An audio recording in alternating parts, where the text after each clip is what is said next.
आज हम फिर यहाँ पर इस्लामाबाद कचहरी में जमा हैं जी। ये जाली मुकदमे जो लगे हुए हैं, लेकिन कल सारी कौम ने देखा है कि जितने मर्जी मुकदमे बनाएं, जितनी मर्जी हुकूमती तशद्दुद इस्तेमाल करने की कोशिश करें, जैसे मैं पहले भी कई दफ़ा बोल चुका हूँ कि ताकत के इस्तेमाल से मुल्क बंद किया जा सकता है, मुल्क चलाया नहीं जा सकता। और पाकिस्तान के अवाम ने कल फिर साबित किया कि उनका जो जोश और जज्बा है, जो पाकिस्तान की कौम ने फ़ैसला किया है कि हकीकी आज़ादी जब तक नहीं मिलेगी उस वक़्त तक अपनी जद्दोजहद नहीं रुकेगी, वो उन्होंने कल फिर साबित कर दिया है।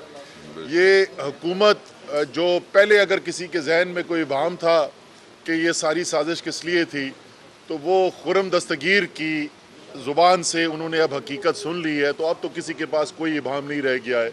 उन्होंने खुद ही साफ कह दिया है कि जी ये सारी तहरीक अदम एतमाद की साजिश जो थी, ये अपने उन्होंने करप्शन केसेस से बचने के लिए की।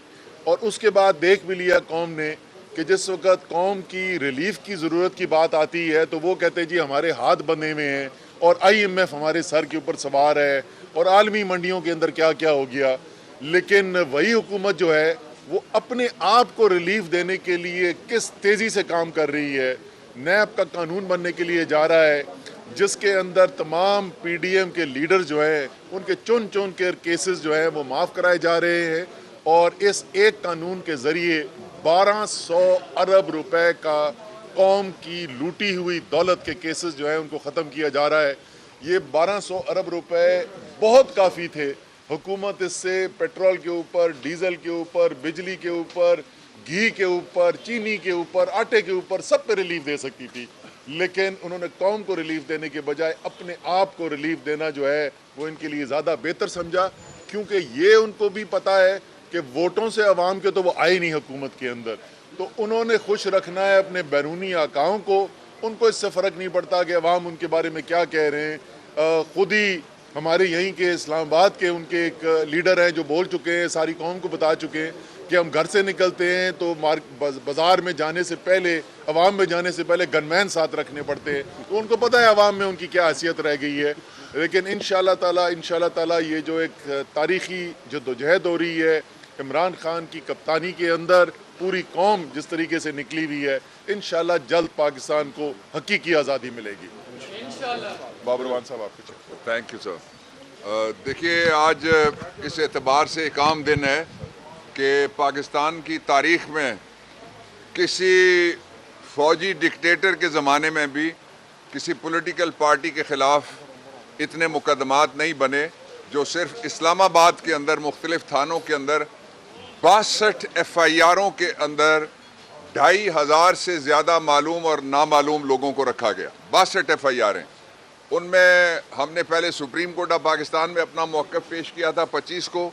उसके बाद हम अदालत में आए। हम रूल ऑफ लॉ पे यकीन रखती है पाकिस्तान तहरीक इंसाफ, और इसीलिए हमने अदालत से ज़मानत का रिलीफ लिया है।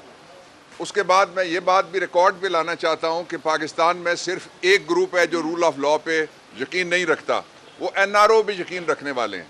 और उनके एक वज़ीर ने साफ कह दिया है कि वो तरतीब जो गलत हो रही थी ना, लोगों को समझ नहीं आ रहा था पहले मुदाखलत हुई या साजिश हुई। उसने साफ कहा है पहले नवाजिश हुई, फिर मुदाखलत हुई और साथ ही साजिश हुई। बात उसने बड़ी क्लियर कर दी है। और मैं आपको ये भी रिकॉर्ड पे लाना चाहता हूँ कि 10,000 से ज़्यादा लोगों को और घरानों को और इफ़्फ़त माआब ख़वातीन को, बच्चियों को, नींद के कपड़ों में, नाइट गाउन्स में बच्चों को, उनको उठा के उनको हरासा किया गया था। पाकिस्तान में ये एक फाशिस्ट हुकूमत आई है पहली दफ़ा, और ये हुकूमत बैरूनी एजेंडा 3 तरह से पूरा करना चाहती है। एक तो ये कि अपने मुकदमात ये ख़त्म करना चाहते हैं, कराना चाहते हैं, और जो वो कानून लेके आए हैं उसको भी हम चैलेंज कर रहे हैं। और मैं ये भी बात कहना चाहता हूँ कि पाकिस्तान में इंशाअल्लाह उल अज़ीज़ जब तक ये लोग इक़्तिदार में बैठे हुए हैं उस वक्त तक भी, और जब ये इक़्तिदार से अपनी असली जगह जेल में पहुँचेंगे उस वक्त तक भी, NRO किसी सूरत में हम कामयाब नहीं होने देंगे। और इमरान खान की जो जद्दोजहद है उसका अगला मरहला, रात को आपने देखा कौम भरपूर तरीके से सड़कों पे निकली है। खौफ की जंजीर टूटी हुई है, पहले ही किसी को खौफ नहीं था। ये जंजीर तोड़ने के लिए बहुत जल्द एक बड़ा इंशाअल्लाह उल अज़ीज़ आप देखेंगे वफाकी दारुल हुकूमत के अंदर इक़दाम और जो है वो करेंगे। इमरान खान उसका ऐलान करेंगे। मैं दो बातें यहाँ रिकॉर्ड पे लाना चाहता हूँ। वो ये है कि जिस तरह से बार एसोसिएशंस हमारे साथ खड़ी हुई हैं, इस्लामाबाद बार एसोसिएशन ख़ास तौर पे और बाकी बार एसोसिएशंस, उनका शुक्रिया अदा करना बनता है।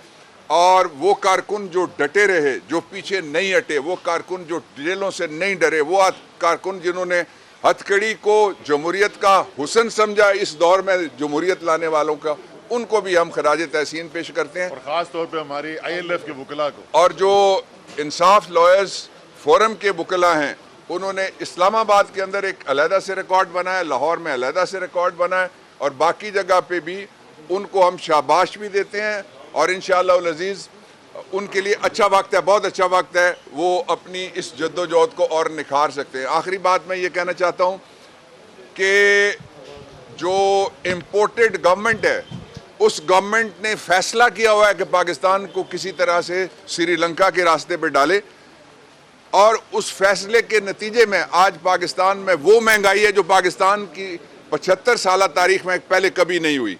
उसके खिलाफ हमारी जिद्दोजहद पाया तकमील को पहुंचने वाली है। इंशाअल्लाह अज़ीज़ हुकूमत घर जाएगी, इसका कोई मुस्तकबिल नहीं है। ये इम्पोर्टेड हुकूमत अवाम को रिलीफ देने नहीं, अपने आप को रिलीफ देने और अवाम को तकलीफ देने आई।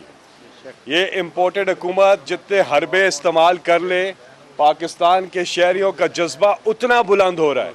कल रात को आपने मनाजर देखे पूरे मुल्क के, और बैरून मुल्क पाकिस्तानी भी निकले हैं। और इंशाल्लाह इमरान खान साहब की क़यादत में हम हकीकी आज़ादी हासिल करेंगे इंशाल्लाह।